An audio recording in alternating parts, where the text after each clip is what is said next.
Hoje nós vamos estudar o Fundo Imobiliário HSAF11, Fundo de Recebíveis Imobiliários.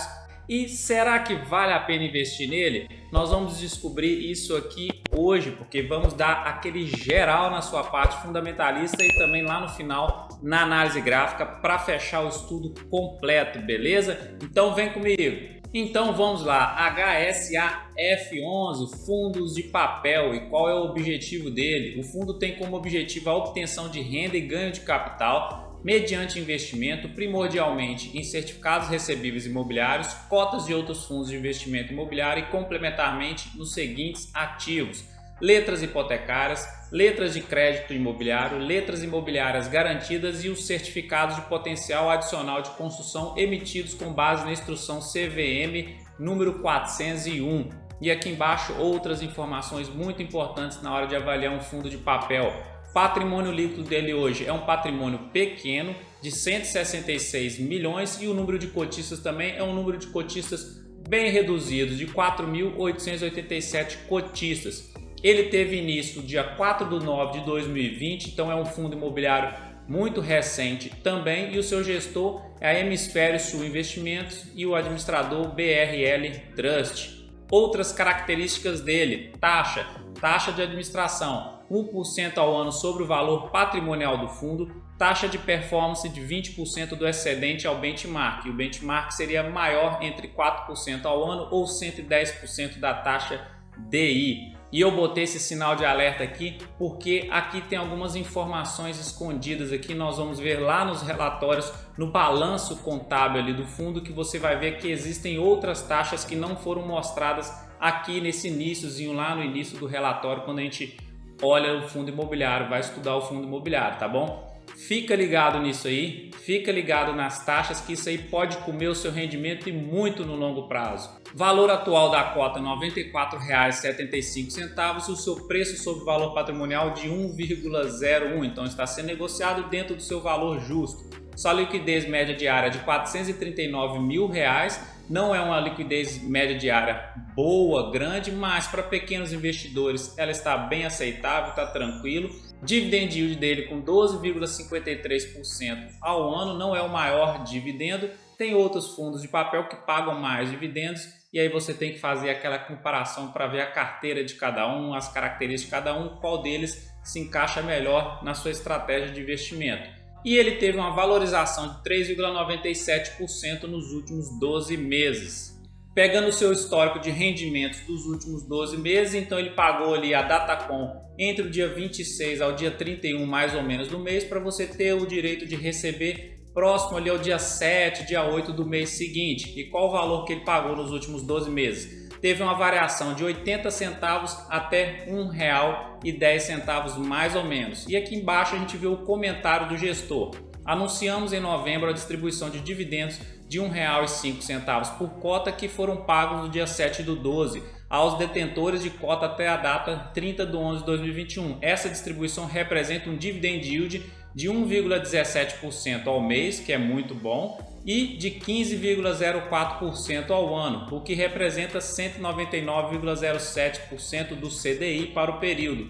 Importante destacar que o fundo acumulou 65 centavos de resultado contábil, o que deverá ser distribuído ao longo dos próximos meses.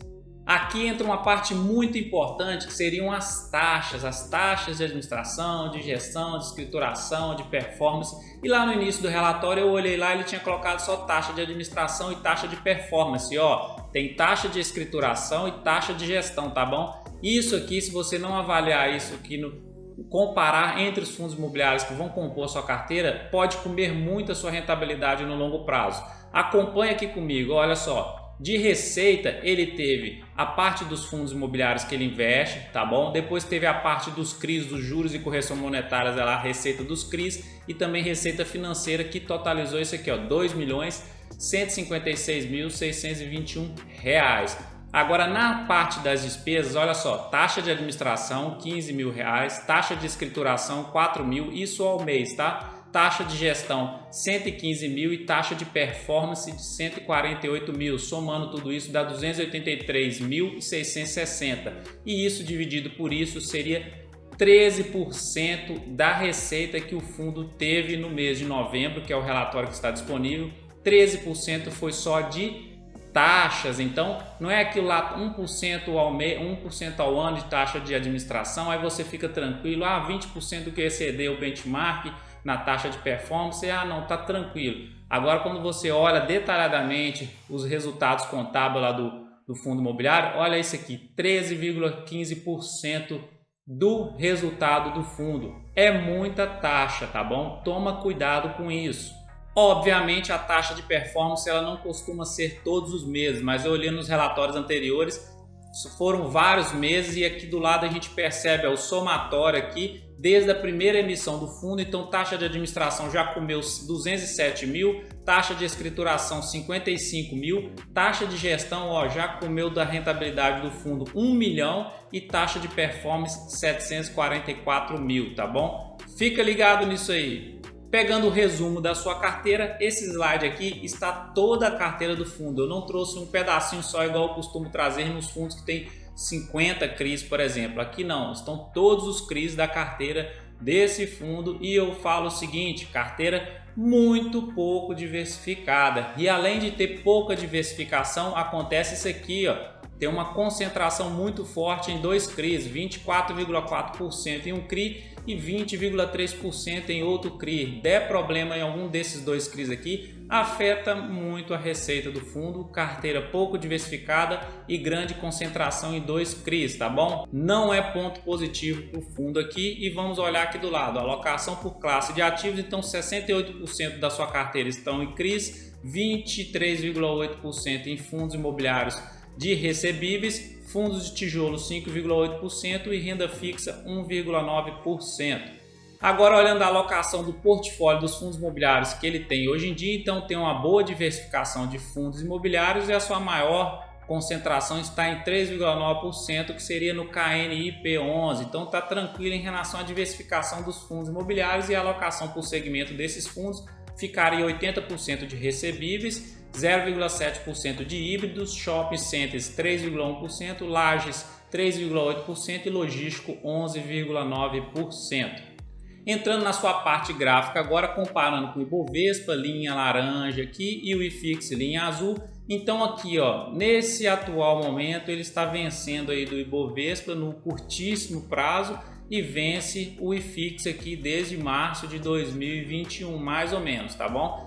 Pegando seu gráfico semanal, trazendo uma análise gráfica aqui, então aqui seria o topo máximo para ele romper de 98,61 e ele está nessa tendênciazinha de alta aqui. E tem uma coisa interessante, olha só, isso aqui é o gráfico semanal, tá bom? O MACD dele, a azul cruzou por cima da laranja aqui, isso sinalizou uma tendência de alta, tá bom? E foi mais ou menos nesse ponto, então ele está ali no início de uma possível tendência de alta, ele rompendo esse topo aqui, então pode ser que ele pegue força e continue a tendência.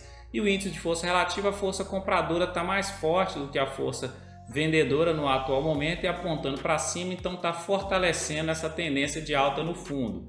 Já no gráfico diário, a gente vê também aqui que a média móvel curta de 17 períodos está por cima da de 72 períodos, também mostrando uma tendência de alta no curto prazo. MACD também mesma coisa, as duas apontando para cima e azul por cima da laranja, tendência de alta. E o índice de força relativa está quase sobrecomprado aqui, tá bom? Nos momentos que ele ficou sobrecomprado anteriormente, foram nesses momentos de picos, logo em seguida ele deu uma correçãozinha ali. Então é bem provável que ele dê uma correção aí, não deva demorar muito, tá bom? Então, porque ele está quase sobrecomprado aqui no índice de força relativa, mas no geralzão ele está numa tendência de alta.